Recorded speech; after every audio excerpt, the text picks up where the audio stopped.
Thank you. Commissioner Johansson. Thank you very much. Integration and inclusion is an investment. It's an investment in a more resilient society, socially and economically. It's a win-win situation. On the other hand, the lack of integration and inclusion is a lose-lose situation. So that's why we really need to emphasize and do more in this area. Today we have 34 million migrants in the European Union, people born outside the European Union, 8% of the population. In some member states, a much bigger proportion, in other member states, a smaller proportion. That means that migrants are already here. They are already part of us. They are not them, it's exactly like Margaritis just said. Migrants are also diverse. They are like you and me. They are different men and women. They have different ages, different backgrounds, different skills, different ambitions, different vulnerabilities, and all that. So we need to take into account that migrants are not similar. They are diverse. Of course, in this action plan, we are addressing some of the challenges that migrants are facing. They are facing challenges in the terms of employment, access to education, healthcare, social inclusion, and many of them also experience discrimination and sometimes also racism.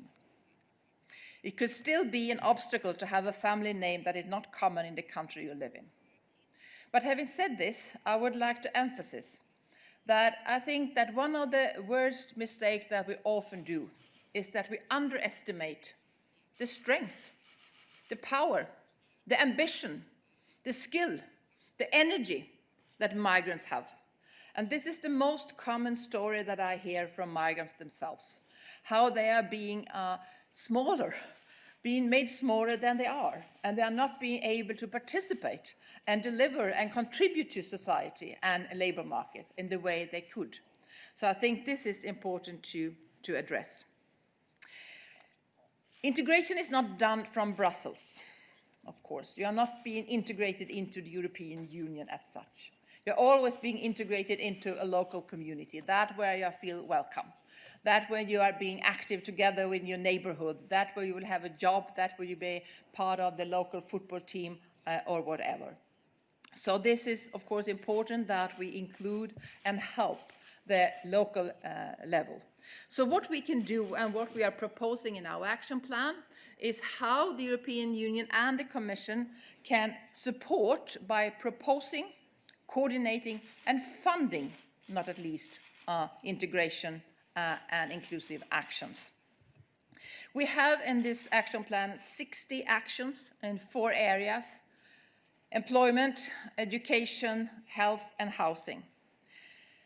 We also have a gender perspective in this action plan. I think it's important to see that we need to have some special attention to migrant women.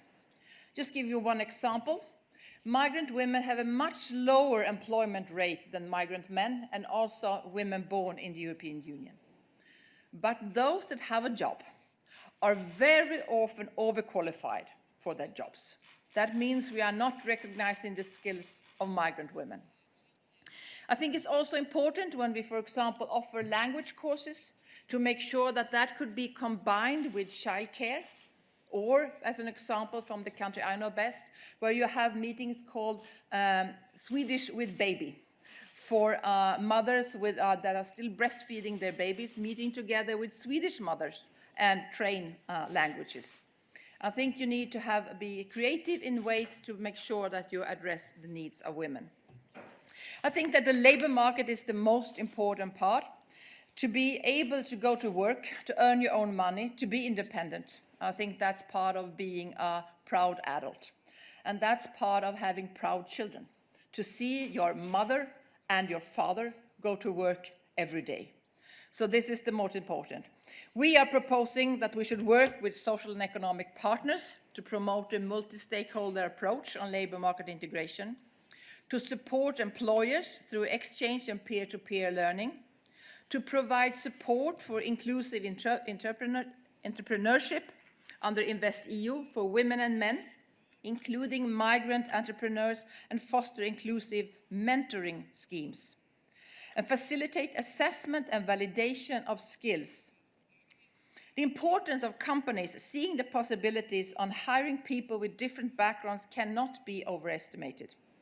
Some companies are very good at this, often with the CEO from the highest level recognizing the importance for the future of the company, sending this message through the whole organization.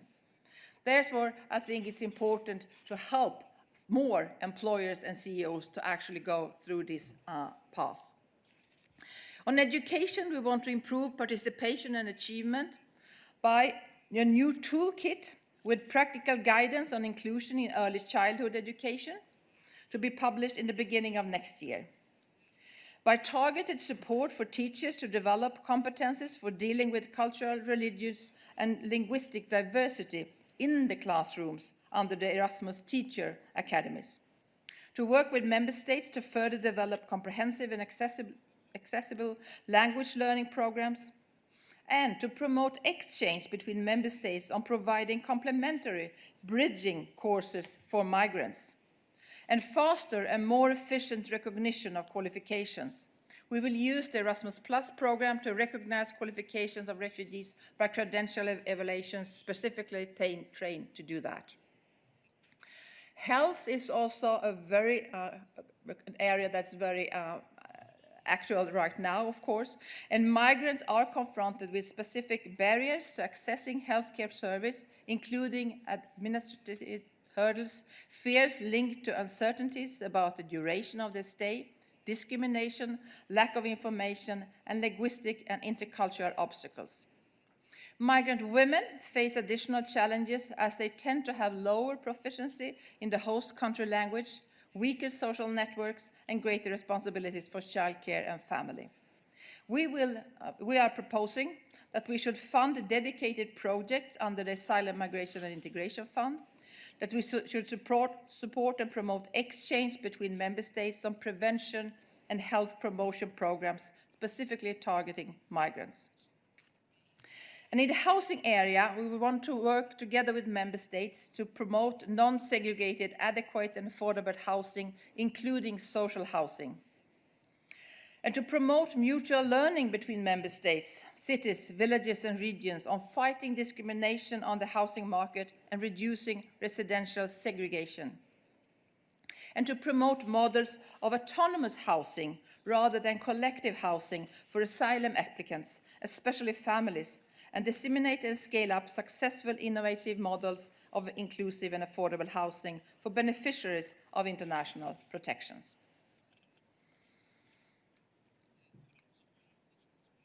Of course, investing in integration is a two-way street, as Margrethe rightly said. It's about giving opportunities to migrants, but also asking migrants to take their own responsibility. It takes two for tango.